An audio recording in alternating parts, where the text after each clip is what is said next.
Let's return to our top story. Police have arrested 5 suspects following the murder of a 28-year-old Limpopo man. Thoriso Themane was killed allegedly by a group of school pupils.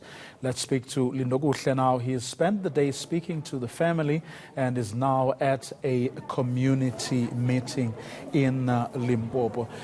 Good evening, Lindo. I see behind you that it would seem that the meeting is still going on.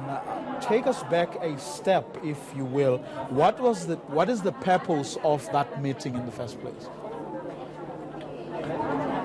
Well, as you would understand, such a situation, particularly that of Thoriso, what happened to Thoriso, has sparked a lot of outrage on social media, but particularly on these communities here, particularly the community of Flora. But what they have said is that they want to convene and discuss some of these problems. So you would say that this situation has put back the safety of the people of this community on the spotlight. And of course, that allegations of gangs operating in and around this area has been one of the talking points. But I did speak to the family, Vuyo. I'm not sure if we will be able to, but we'll try with my colleague Linge to go inside as I talk to you about this. But we did speak earlier on to the family and, quite painful things. And before we just try to go through this, you see that it is an overflow. I'll just let you listen to what the father said when his last message to his son. I've said to him, sorry that I brought you into a vicious world like this, and sorry to what happened to you, and we are hurt by what has happened to you, but we are pleased that you knew the Lord in your teenage years, although you had your own weaknesses, but the grace of God has undertaken for you, and I'll find you there. Now, Lino, what are the community discussions centering around? What is it that they want to get out of that meeting? Well, I think first and foremost, the points that they are trying to get across here is, of course, the safety of the community and what had happened, condemning it in the strongest sense, but also just looking forward to saying what exactly are they going to do to make sure that such a situation doesn't happen. And I mean, just a few seconds ago, as you heard yourself, mamas from the crowds here, mamas from the community saying that, they do not agree with some of the suggestions that are being made just up front there, but how it is happening is that there are police and there is an audience of police that are listening to the community as to what exactly the community wants, and because there is a variety of issues that they are trying to discuss, and of course those solutions, some of them would mama and disagree with those that are in the platform, but that is the situation here. And I see there is an interest here from some of the audience here to just speak to us about some of the issues here. And that just take me through why you are here today. What do you want to see happen? Okay, why I'm here today is I felt very painful because incident happening today is like during the weekend. It touched my heart, and then through everybody, that is why we are gathering here. Yeah. But is there a gang problem in this community?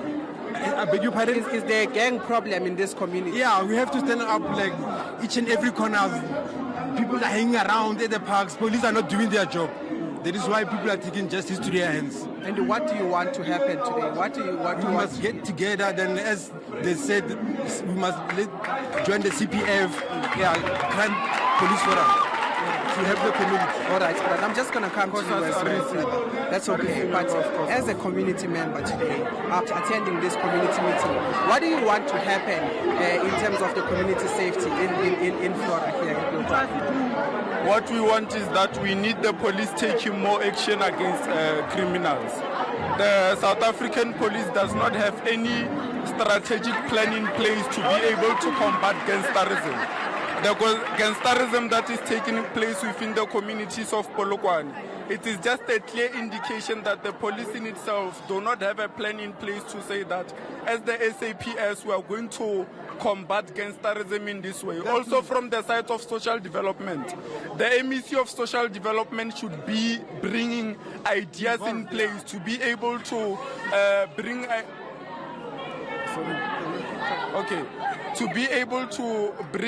innovations to the community, to say that as social development we have this plan in place, and this plan will be able to bring in parents and learners on the same boat. If we do not have that plan, then we will not be able to combat gangsterism. Okay, just very quickly, it seems that the gangs are consisting of young people. Those are the allegations here. But is it young boys as those that are alleged to have conducted this crime, or is it in general across all age groups in terms of the gang members? In terms of age, my brother, it's young people who were born in 2000 and something. Most of them, they are in grade 8 and grade 9. So this is just a clear indication, and it should be an alarming factor and a wake-up call to all members of the young people. All right, thank you so much.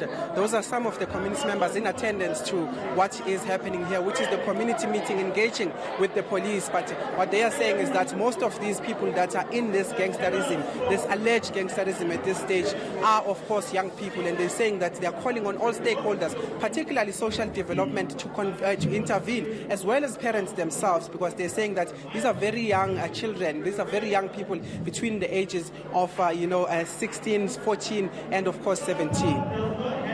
Lindokuhle Xulu coming through to us live from Limpopo.